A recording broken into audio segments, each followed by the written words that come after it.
Okay. Hope you guys enjoyed the first five. Um,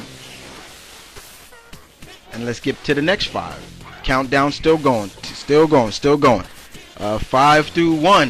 Who's in the top five of? So, any guesses? Any thoughts? Well, let's get to it.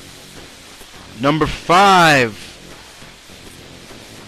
has got to be Karen Starr, aka Power Girl. Yes, Power Girl is in my list. Now, why Power Girl and not Supergirl? Somebody might ask. Do you like Supergirl? Yes, I love Supergirl. She's cool. However, here's the reason why she's not. She didn't kind of make the list. When it comes to Power Girl and Supergirl, it's like with Supergirl, you could tell right off the bat, she's a family of the House of L. She's in there. She's a cousin of Superman. You know, she wears the emerald, you know, that signia of the House of L. You know, the costume right there. Okay, she's related to Superman. But with Power Girl, the Supergirl from an alternate dimension who's all grown up, you know, all grown up. And I put the emphasis on grown up. Is you start wondering, wow, she's powerful as Supergirl. She's powerful as like Superman. So is she or is she not? Because she doesn't wear, you know, that insignia of Superman. So when you hear her say yes, I'm family to him. But she's just funny, and I mean, besides the body, okay, let's throw that out there. Besides her body and the rack and everything like that, because everybody talks about that, she's a very funny character. She's very powerful and she's funny, and you gotta love her about that. I mean, even though Wade Wilson is probably the founder of breaking that fourth wall, she has done it too. There was an issue of her own series, I believe, where she's reintroducing herself to maybe a non-reader, and the panel actually is zoomed in right on her boobs, and she actually looks down and actually says, eyes up here please, I'm talking to you. And it was so great. I loved it. She's the chairwoman of the JSA. She has her own ongoing series, you know, and you know and that's some of the reasons why she made my list. And I love her for that. After the first time I read Power Girl, when she was introduced in All-Star Comics, I was like, wow, this is a cool character, you know, and I started reading more about it. And you know, you got some perverts out there that's gonna be like, oh, I only like her because of her rack, you know. She's got nice legs and things like that, you know. I'm a guy, but that's not the only reason why I like her. She can save me any day. I like strong women, okay? Let's just put it like that.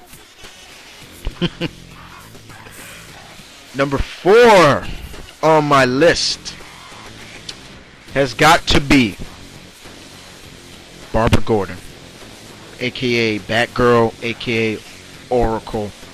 Why? Barbara Gordon has proven that just because she's not Batgirl anymore, she's not still useful. And that is something I love about her. You know what I'm saying? I've gone on record to say to many people, that I hate what they did to Batgirl. I hate what they did, crippling her and things like that. But I like the fact that people turn to her for help. Even though she's not Batgirl anymore, but I loved her as Batgirl. She will always be in my eyes the greatest person, female, to don that Batgirl outfit. Even though she's not the first, she is the best in my eyes. And now going into the future of when she's not Batgirl, she's great as Oracle. And she is like one of those characters that you got to give respect to, because she still is that key element in the DC universe. And I love the fact that DC still pays her so much respect in terms of when they are trying to find a new Batgirl, they always turn to her. Like, that character always gets her permission to become the new Batgirl. And I love that. You know what I'm saying? So that's why Barbara Gordon, Batgirl / Oracle, makes that list at number 4. Number 3 on my list has got to be another lovely, and I got to stop saying that because, like I said, I've never seen any unattractive female in comic books, and that's Vixen. Vixen, Mari is great. I remember reading her in Superman when she first came, if I remember correctly, and I was like, wow, who is this? You know, she kind of reminded me of Wolfsbane in a way, because when they drew her, they kind of drew her in the eyes like Wolfsbane. She had like that Wolverine, Wolfsbane hairstyle, and that she can, her story is great, and I've always said they need to do an animated feature on her to really boost her morale as, okay, yeah, she's just as good as many of the other top females in DC, and to really tell a story like her totem gives her those powers of the animals and things like that, and I find that cool. I love her powers. You know, sexy, yes, no doubt about it. Of course, you know, but she's a good fighter. She's been part of many groups. And at one time, yes, her powers started acting up because of Anansi, the spider god, and she started leeching powers from her fellow Justice League members. So she would leech, instead of the animals, she would leech superpowers from like various superheroes like Superman or Flash or people like that.